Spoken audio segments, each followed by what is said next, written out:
Everything either has happened, will happen, or could happen in these books, and it's really important to me that I get those details right.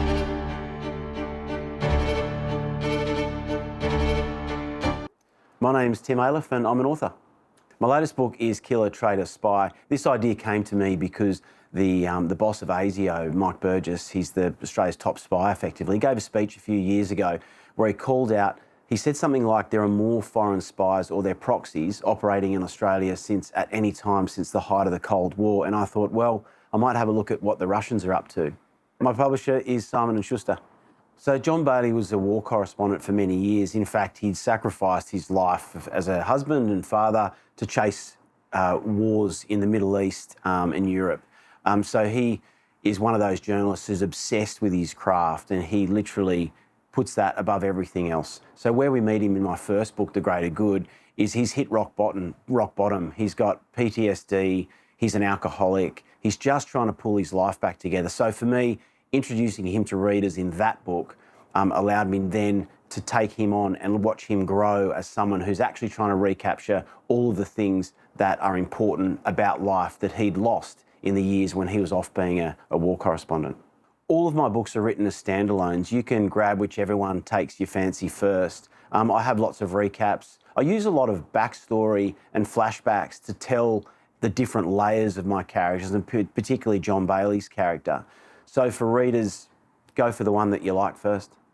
What I've tried to do in the John Bailey thriller series is have real world plots. So everything in these books either has happened, will happen, or could happen. So my first book, The Greater Good, has Australia caught in the middle of the US-China power struggle. The second book is around Islamist-inspired terrorism and also social media and the damage that that's done to the media industry, particularly around fake news and I guess a fragmented media market where journalists who really care about the craft and investigative journalism are really struggling to get support from their publishers to tell those stories. The third book, The Enemy Within, that one is about white supremacists and the rise of far-right nationalism. But also in that book, I look at abuse of power. And the idea for me came for that book, The Enemy Within, when the ABC was actually raided by the Australian Federal Police. And they had a warrant that was used for that raid that gave them the power to alter, change, copy or delete the ABC's files in the course of their investigation. So alter, change, copy or delete. That's literally the words from the warrant that was used to raid the ABC. And that really worried me. And I thought, what if a power like that got into the wrong hands? And then of course, Killer Traitor Spy, John Bailey. This time there's a poisoning. It's a woman, a sex worker who's an old friend of Bailey's. He has interesting friends and he mentors this woman. And she's poisoned after a night with a mysterious Russian businessman. Bailey wants to know what happened to her. So he starts, chasing and trying to find the identity of this Russian millionaire. And in doing so, he discovers a plot that runs all the way to the corridors of power in Canberra involving Russian spies. Ronnie Johnson's a CIA officer that John Bailey met in Beirut in the late 80s when John Bailey was fresh off the plane as a young war correspondent and thrust into an area where there was a civil war raging. Well, they met on the scene of a car bombing. Ronnie, for me, represents the other side, or I guess the key relationship to global politics right now. We're living in the China century. There's Ronnie Johnson, who's out there defending American interests, America being in his view, the least worst option to run the world. And Ronnie Johnson lives in a grey area in that world. John Bailey is black and white. There's right and wrong. He's a journalist. He's out there chasing the truth. They're old friends. Their friendship has gone for over 3 decades. However, they're often working against each other, sometimes with each other unwittingly, but then often against each other too, because John Bailey doesn't carry a gun. He writes news stories. He tries to break news stories. He tries to bring bad people to account with his work as a journalist, whereas Ronnie Johnson does carry a gun and he'll do whatever it takes. Well, my day job at the ABC is managing editor of TV News. I've been a journalist for more than 25 years. So in many ways, my day job is like research. So I get to meet some really interesting people. I've got some fantastic journalists I've been working with over the years. I get a bird's eye look into some of the great investigations we're doing. I've got some really good sources that'll talk to me and let me know things that maybe we can't, put in news stories. So I've got those kind of people that will, give me those elements to make this really, I guess, true. Like I said, everything either has happened, will happen, or could happen in these books. And it's really important to me that I get those details right. I've always wanted to write books as a kid. I grew up around books, around reading, around good friends of the family like Bryce Courtney, who was a good friend of my father's and gave me some advice about writing. I started trying in my early 20s. I've got a book and a half in a drawer that no one will ever get to read because it's not very good. But I did get some feedback from a family friend once who said, you write those sort of thriller scenes quite well. It's engaging writing. Maybe that's the kind of writer you are. And that comment stayed with me. And then when I sat down to write the John Bailey thriller series, I knew what kind of writer I was because I'd had some practice runs. And I thought, these are the kind of books that I love reading. This is the kind of writing that I feel is my thing. So, and I thoroughly enjoy it. I couldn't do it if I didn't really enjoy it. I only write on weekends. I get up anywhere between 4:30 and 5:30 on Saturday and Sunday, and I write from anywhere between 3 to 4 hours before netball begins or rugby or other things to do with the family. So for me, I've got a busy day job. That's Monday to Friday and does bleed into the weekend sometimes too, but writing novels is something I love, and I feel I'm really fortunate to do it. I'm really lucky to have a publisher like Simon & Schuster to back me. I learn something about myself as a writer with every book. I'm 4 books in now and I'm halfway through writing the next John Bailey thriller, the 5th one. And I do find plot really difficult. The words are easy for me. I really enjoy, putting down the words, but plot is the thing that now I've taught myself to stop. If I don't know where I'm going, then I'll stop and really think about plotting.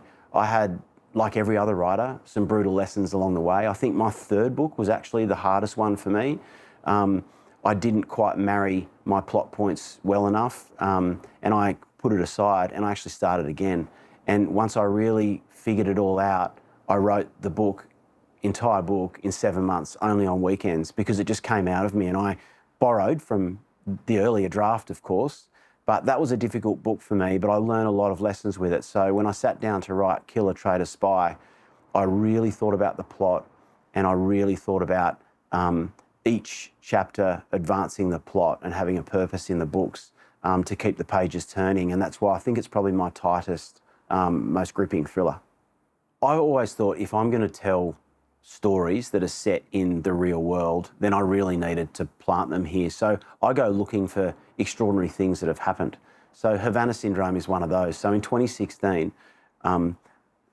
several US State Department workers in Cuba, in Havana, experienced these headaches and loud noises and nausea and feeling quite ill.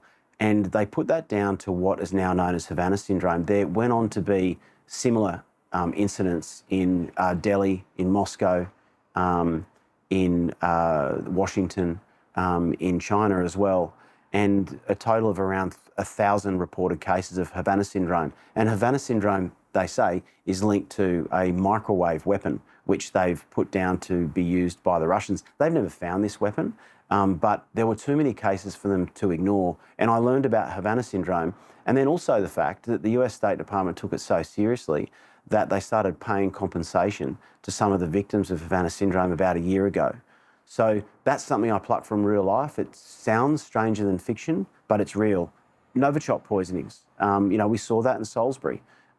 Mysterious, deaths of Russian, businessmen or opponents of the Putin regime. They're also things that have happened.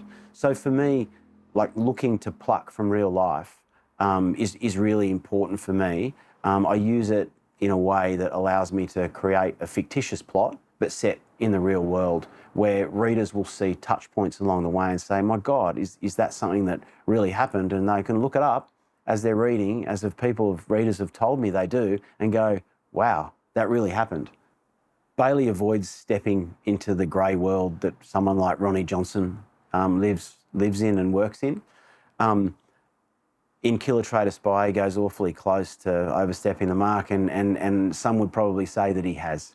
But it's important for him that he stays on the right side of the truth, really, because he's a journalist. He's not a cop. He's not an intelligence operative. So for John Bailey, he's obsessed with the truth.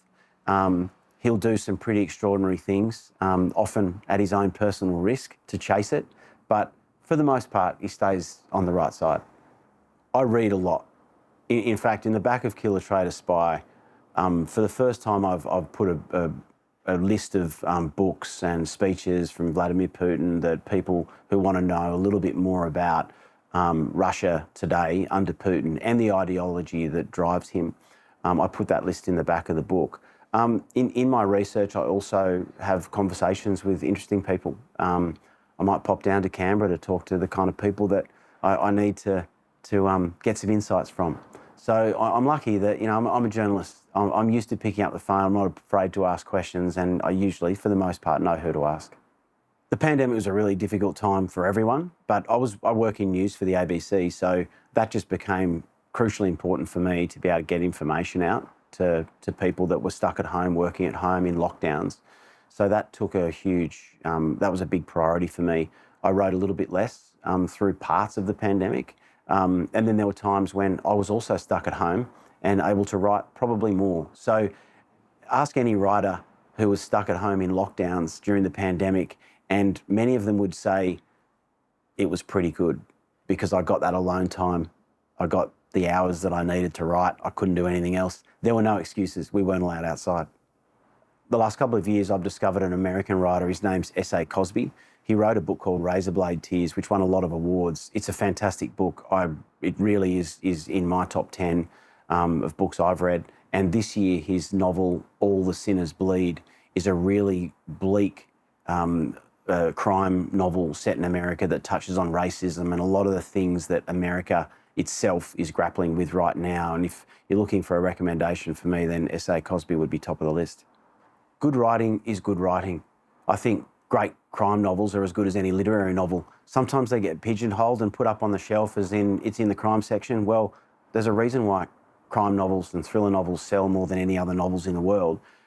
They're really entertaining readers. They shine light into dark places and often tell us things about the world that we either don't know or don't want to know, or we want to stay a safe distance from. But good writing is good writing, and people like Michael Connolly, Val McDermid, Michael Robotham, Don Winslow, I mean, these are fantastic writers. Chris Hammer, you know, and I can never remember a time where there were so many great Australian writers than right now. In fact, every second book I'm reading is often by an Australian novelist, and I grew up reading a lot of mainly foreign writers. So we're in a bit of a golden period at the moment. But in terms of genre writing, crime, we've got an abundance of great crime writers right now in Australia, and I thank the readers out there and bookshops for really supporting us. John Bailey's world is very real to me now. In fact, when I sit down and write the novels, it's like spending time with old friends. I've got Annie Brooks, which is John Bailey's partner. I've got Ronnie Johnson, the CIA officer, Gerald Summers, his former editor at the newspaper where he's worked, and he's obviously, and also his best friend, and John Bailey's daughter as well, who's really helped him to get back in touch with that softer side of himself and the things that are important in life. So I've got many more Bailey books to write. In fact, I could see myself writing 20 of these books. I really enjoy it.